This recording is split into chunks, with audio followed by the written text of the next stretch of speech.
This Civic Media podcast is sponsored by UW Organ and Tissue Donation. Organ donations are desperately needed, and now is the right time to become an organ donor. Talk to your family. Get the dot. Save lives. Go to heroicdeed.com.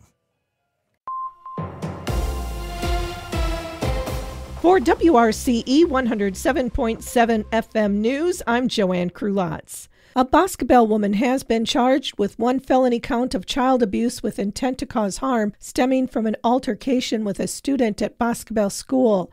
Victoria Nahas, 53, is listed in the district staff directory as an education paraprofessional, allegedly slapped a 6-year-old special needs student across the face. The Boscobel Dial reports the incident was captured on a video camera, which was reviewed by Boscobel's assistant police chief, Sid Kirschbaum. The video showed the child, who had only recently enrolled in the district and has a language barrier, in a tense exchange with 2 other staff members. According to the complaint, the video shows Nahas inserted herself into the mix and ultimately slapped the child. According to court records, Victoria Nahas is on administrative leave. The Dial also reports that a parent letter said that officials are committed to addressing this matter appropriately and taking steps to prevent any such incidents from reoccurring. After an initial appearance in Grant County Court, Nahas was released on a $500 signature bond. She is scheduled for a preliminary hearing on December 3rd. If found guilty, Nahas could face penalties up to $10,000 and 6 years in jail. The November Kickapoo Food Pantry will be open as usual this Saturday from 9 to 11 and Monday from 4 to 6. Holiday food boxes will be given out. Please note, however, that due to the holidays, December dates for the pantry have been changed to Saturday, December 14th and Monday, December 16th. Sign up inside the Viola Municipal Building and volunteers will load your vehicle. Free milk and cheese is available the third Saturday of each month from 9:30 until dawn at Park Street Christian Church. A snowstorm could be striking the Midwest about the same time as a potential hurricane heads for the west coast of Florida. Up here, a big low-pressure system tracks our way and stalls out by Lake Michigan. As it takes a dip to the south, it drags in cold temperatures throughout the state, which of course will likely flip rain to quickly accumulating snowfall Tuesday night and into Wednesday, and it could linger longer. The weather pattern is shifting from a strong El Niño to a weak La Nina. Here's Matt Friedline with the National Weather Service. So a weak La Nina tends to be better for that, to keep it snowing that, and frequent systems, the Alberta Clippers, as we say. So a lot of nickel and dime snow opportunities, more frequent cold air intrusions too. Meanwhile, Tropical Depression 19 is set to soak up the warm waters of the Gulf this weekend and has its sights on Florida, possibly making landfall at the same exact time the snow strikes us. It's expected to reach hurricane strength tomorrow, taking on the name Sarah. It's the last of 4 supermoons of the year tonight, where the full moon will appear 30% brighter and look nearly 15% bigger as it moves closer than normal to Earth's orbit. You'll have to wait a while to see it look like that again until October 7th of next year. That's when we get 3 supermoons in a row. It'll move close and look big again on November 5th and December 4th. The one tonight is also known as the beaver moon because it's when beavers are most active, prepping for winter, building dams, and gathering food. Next month's full moon is called the cold moon. The Richland Center American Legion will be taking down flags at the Flag Park Saturday at 10. Those willing to volunteer to help take down flags should arrive at the Flag Park at 10. Thursday was Melissa Agard's first day as Dane County Executive. She was sworn in at the Alliant Energy Center on Wednesday. She now leads the fastest-growing county in Wisconsin, and because of that, the county is facing a housing crisis. Agard said affordable housing will be one of her top priorities. When you look at the fastest-growing cities across the state, the top 3 are in Dane County, Madison, Fitchburg, and Sun Prairie.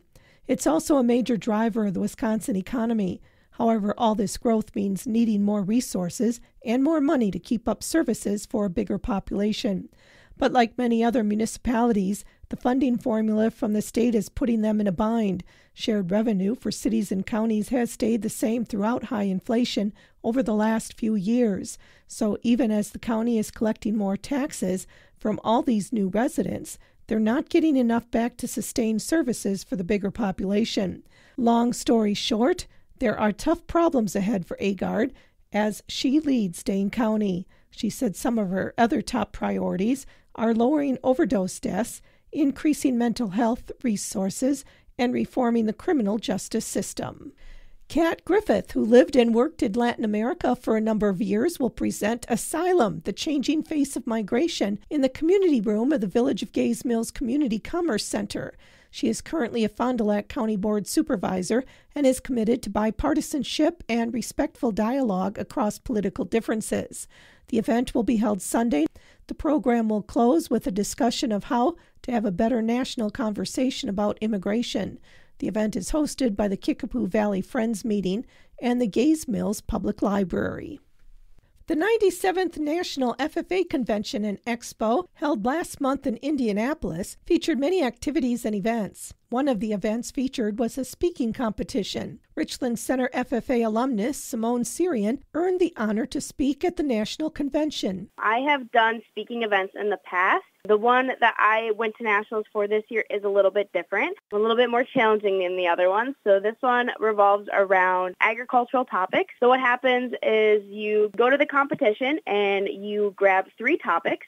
They're all agricultural based. And then from those 3 topics, you pick one, and then you get 30 minutes to write a 5 to 6 minute speech, depending on what you grab for that topic. And then you have 5 minutes of questioning from the judges. So how that goes is you have your districts, and then you have your sectionals, and then you have state, and then the state winner moves on to nationals. The competition featured many high school FFA members from around the country. Simone graduated from Richland Center High School in May, but qualified to advance to national competition when she was still a senior. Simone did not advance as far as she hoped she would, but did very well in the national competition by placing in one of the rounds. Personally, I thought I could have done better, but in the grand scheme of things, I did place in the top half of the competitors.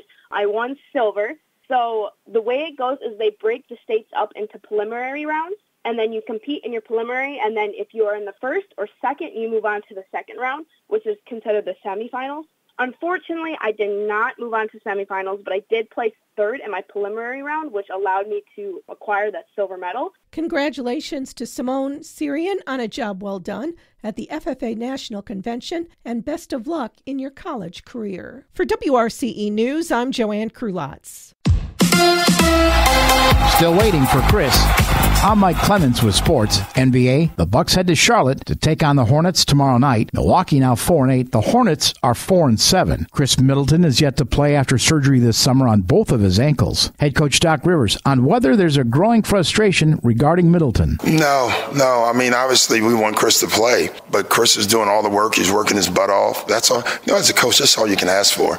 And we were hoping we were going to be healthy, but we're not. And there's nothing you can do about it. Men's college basketball should be a special night tonight at the Kohl Center as the Badgers honor Hall of Fame coach Bo Ryan and members of the 2014-15 team that went on to the Final Four. Meanwhile, the Badgers have their work cut out for them, hosting Arizona, the number 9th ranked team in the nation. Now we've got a tremendous test coming at us on Friday. An extremely big team, an experienced team. Caleb Love back to one of the guard positions, put a lot of pressure on the rim. Obviously a really, really good team. That's Badgers head coach Greg Gard. With sports, I'm Mike Clemens.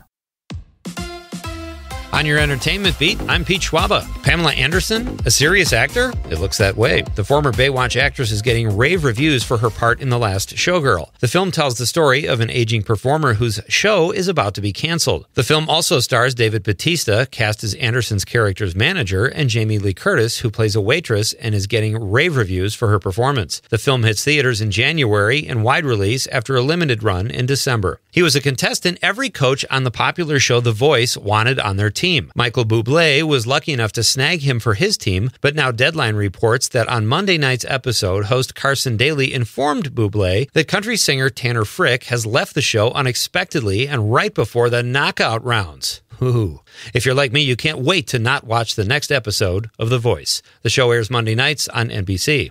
It's a story you would typically read in The Onion, which is interesting because it involves The Onion. The satirical newspaper has purchased right-wing conspiracy theorist Alex Jones' outlet InfoWars. InfoWars claimed bankruptcy due to lies spread about the Sandy Hook massacre. Does this seem like a strange marriage? It does indeed. One theory, according to Variety, says The Onion purchased the entity to keep it out of the hands of other alt-right conspiracy theorists. It's also not a bad publicity move for The Onion. To summarize the story, Area Man expects more truth and less lies with a dose of laughter. Variety reports that actress Sophie Turner will play Lara Croft in Amazon MGM's new Tomb Raider series. Variety says the Game of Thrones actress is the highest profile actress to play the role since Angelina Jolie and Alicia Vikander. The series is still in development stages. A release date has not yet been set. Who's up for a good old-fashioned boxing match? Jake Paul and Mike Tyson square off this weekend.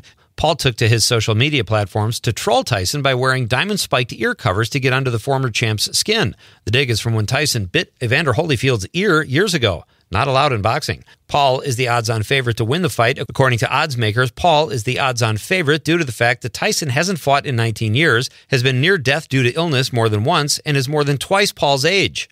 Come on, Iron Mike. Sometimes people struggle after they retire. This appears to be the case for actress Cameron Diaz, who is ending her 11-year hiatus from show business. Diaz has been cast opposite Jamie Foxx in the Netflix spy movie called Back in Action, a comedy thriller. The duo previously starred together in the film Annie. Back in Action drops January 17th on Netflix. For more showbiz fun, tune into Nightlight with me, Pete Schwaba, weeknights from 6 to 8 p.m. on the Civic Media Radio Network.